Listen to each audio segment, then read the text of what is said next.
દાહોદના દેવગઢ બારિયાની અંદર ગંદકીનું સામ્રાજ્ય જોવા મળી રહ્યું છે। જાણકારી દાહોદથી મળી રહી છે। દેવગઢ બારિયામાં ગંદકી જોવા મળી રહી છે। સ્વચ્છ અભિયાન વચ્ચે ગંદકી જોવા મળી, જેમાં નગરના અનેક વિસ્તારમાં અનેક જગ્યાઓ પર કચરાના ઢગલા જોવા મળ્યા છે। ઠેર ઠેર ગંદકીથી હવે ત્યાંના સ્થાનિકો છે તે પણ કંટાળી ગયા છે, ત્રસ્ત થઈ ગયા છે અને હાલાકી ભોગવી રહ્યા છે। અનેક વખત રજૂઆતો કરવા છતાં પણ તંત્ર દ્વારા કોઈ પણ પ્રકારની આ મુદ્દે કાર્યવાહી હાથ ધરવામાં નથી આવી। નગરના અનેક વિસ્તારોમાં કચરાના ઢગલા પડ્યા જોવા મળી રહ્યા છે। આ તસવીરો તમે સ્ક્રીન પર જોઈ રહ્યા છો તે દાહોદના દેવગઢ બારિયાની છે। દેવગઢ બારિયાની અંદર અનેક વિસ્તારોમાં ગંદકી જોવા મળી રહી છે। અનેક વિસ્તારોમાં ગંદકીનું જાણે સામ્રાજ્ય જામ્યું હોય તે પ્રકારની સ્થિતિ ત્યાં વર્તાઈ રહી છે। ઠેર ઠેર ગંદકીને કારણે હવે સ્થાનિકો છે તે ભારે હાલાકી ભોગવી રહ્યા છે।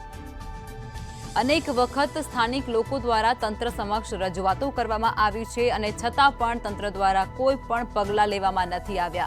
નગરના અનેક વિસ્તારોમાં કચરાના ઢગલા હોવાને કારણે જે તબિયત પણ લોકોની લથડી રહી છે, રોગચાળો પણ વકરે તેવી ભીતિ અહીંના જે રહેવાસીઓ છે તેની અંદર સેવાઈ રહી છે। દાહોદના આ દ્રશ્યો છે। દેવગઢ બારિયાની અંદર સ્વચ્છ અભિયાન વચ્ચે આ કચરાના ઢગલા જોવા મળ્યા।